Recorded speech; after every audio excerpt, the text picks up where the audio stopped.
তৃতীয় ধাপের উপজেলা পরিষদ নির্বাচনে সিরাজগঞ্জের শাহজাদপুরে নবনির্বাচিত উপজেলা চেয়ারম্যান বীর মুক্তিযোদ্ধা হালিমুল হক মিরুকে বিশাল সংবর্ধনা দিয়েছে বারাবিল খারুয়াজংলা ও ভাইমারা গ্রামের জনসাধারণ। ৩ জুন সোমবার সন্ধ্যায় বারাবিল দক্ষিণপাড়া সরকারি প্রাথমিক বিদ্যালয় প্রাঙ্গণে আয়োজিত সংবর্ধনা সভায় সভাপতিত্ব করেন ৯ নম্বর ওয়ার্ড আওয়ামী লীগের সাধারণ সম্পাদক মোহাম্মদ মকবুল হোসেন। সাংবাদিক আমিনুল ইসলামের সঞ্চালনায় বক্তব্য রাখেন কায়েমপুর ইউনিয়ন পরিষদের সাবেক চেয়ারম্যান এস.এম. হাসিবুল হক হাসান, ইঞ্জিনিয়ার আব্দুল খালেক, যুবলীগ নেতা মানিক হোসেন, ওয়েস্টার্ন স্কুলের অধ্যক্ষ সাংবাদিক তাহসিন নুরী খোকন, নবনির্বাচিত চেয়ারম্যান হালিমুল হক মিরুর পুত্র লতিফুল হক সৈকত। এর আগে নবনির্বাচিত উপজেলা চেয়ারম্যান হালিমুল হক মিরুর সংবর্ধনা স্থলে পৌঁছলে এলাকাবাসী ফুলের মাল্য দিয়ে বরণ করে নেন এবং এলাকাবাসীর ফুলেলো ভালোবাসায় সিক্ত হন নবনির্বাচিত উপজেলা চেয়ারম্যান হালিমুল হক মিরু। এ সময় তিনি প্রধান অতিথির বক্তৃতায় বলেন, আমার বিপক্ষে যতগুলো ঘটনা ঘটেছে সমস্ত ঘটনাগুলোর পিছনে কারণ একটাই, সেটা হলো ওকে কিছু করতে দেব না। সামনে সেই দিনগুলো কিন্তু আছে।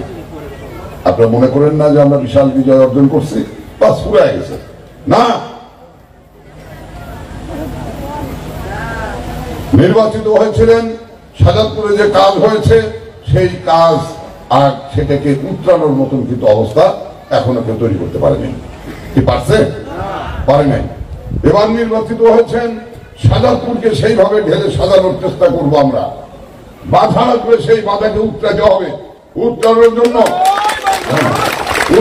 জন্য বিগত দিনে যেভাবে লড়াই সংগ্রামের মধ্য দিয়ে নিজেদের অস্তিত্ব রক্ষা করার চেষ্টা করেছি, আগামীতেও সেই চেষ্টাটুকু করতে হবে। সবাই ঐক্যবদ্ধ থাকবেন, সবাই ঐক্যবদ্ধ থাকবেন। আর যদি ঐক্যবদ্ধ থাকি আমরা, এমন কোন শক্তি নাই যে শক্তি আমাদেরকে বাতাসের সাথে উড়িয়ে দেবে, সেই শক্তির জন্ম হবে। আসলে আমি আগেই বলছি যে আমি আমার বক্তব্য বাড়াবো না।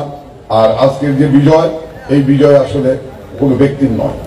আপনারা খেয়াল করেন সারা শাহজাদপুরের মানুষ কি কত বড় আকাঙ্ক্ষা নিয়ে আমরা জাতীয় সংসদ নির্বাচন করেছি।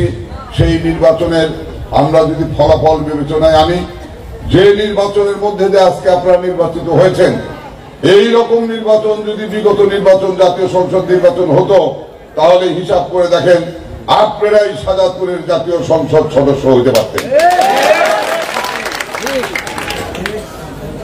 তাহলে হাসান যে কথা বলেছে, ষড়যন্ত্র কম হয়নি, চক্রান্ত কম হয়নি এবং চক্রান্ত হবে। সেই চক্রান্তকে মোকাবেলা করার মতন বুকে সাহস রেখে আপনাদের চলতে হবে। আমি আমার এলাকায় মানুষের সাথে এই কথাগুলো আর বেশি বলতে চাই না, কারণ আপনারা সবাই ধারণ করেন। আর যত কষ্ট এই অঞ্চলে জন্ম নিয়ে আর এই অঞ্চলের মানুষ যে ঐক্যবদ্ধ থেকে নিজেদের অধিকার প্রতিষ্ঠার জন্য যে দৃঢ় ইস্পাতের মতন ঐক্য, সেই ঐক্য, এই ঐক্যের কারণে আপনারা যে কত লাঞ্ছিত, কত নিগৃহীত, কত বঞ্চিত হয়েছেন, এটি ভাষায় বর্ণনা করার মতো না। আমাদের সাথে অনেকেই এই না পাওয়ার ব্যথা নিয়ে এবং আমাদের সেই প্রত্যাশিত সেই বা আকাঙ্ক্ষিত সেই অবস্থানটুকু না পাওয়ার কারণে বুকে ব্যথা নিয়ে পৃথিবী থেকে বিদায় নিয়েছে। তাদেরকে সান্ত্বনা দেওয়ার কিছু ছিল না আমাদের। এখনো অনেকে এখানে আছেন যে কত জ্বালা যন্ত্রণা, কত হারানো, সব কিছু বুকে নিয়ে আছেন। হাসান একটা কথা পরিষ্কার বলেছেন, সুন্দর কথা বলেছেন, যে আসলে আমাদেরকে গোটা শাহজাদপুরকে নিয়ে ভাবতে হবে। আপনারা হলেন গোটা শাহজাদপুরের কেন্দ্রবিন্দু। গোটা শাহজাদপুর উপজেলার কেন্দ্রবিন্দু হলো এই বারাবিল। আর আমি আগেই বলেছি যে এই বারাবিল একটা গ্রাম, নলু একটা পাড়া এবং খারুয়াজংলা একটা পাড়া। আমরা নলুয়া, বারাবিল, খারুয়াজংলা একটা গ্রাম। আমি এইভাবেই দেখি, এইটি হলো কেন্দ্রবিন্দু। আর তার সাথে একেবারেই আমার ভাই, সেই ভাইটা হলো আমার কায়েমপুর। আমরা যদি এইভাবে আমাদের সম্পর্কটা বাড়িয়ে যদি আমরা নিতে পারি, আসলে শাহজাদপুর উপজেলার কেন্দ্রবিন্দু হলো আমাদের এই অঞ্চল। সেই অঞ্চলের দায়িত্ব হবে গোটা শাহজাদপুরকে সাজিয়ে তোলা। সেই সাজিয়ে তোলার দায়িত্ব আপনাদেরকে পালন করতে হবে। আমি প্রথমে কি পেলাম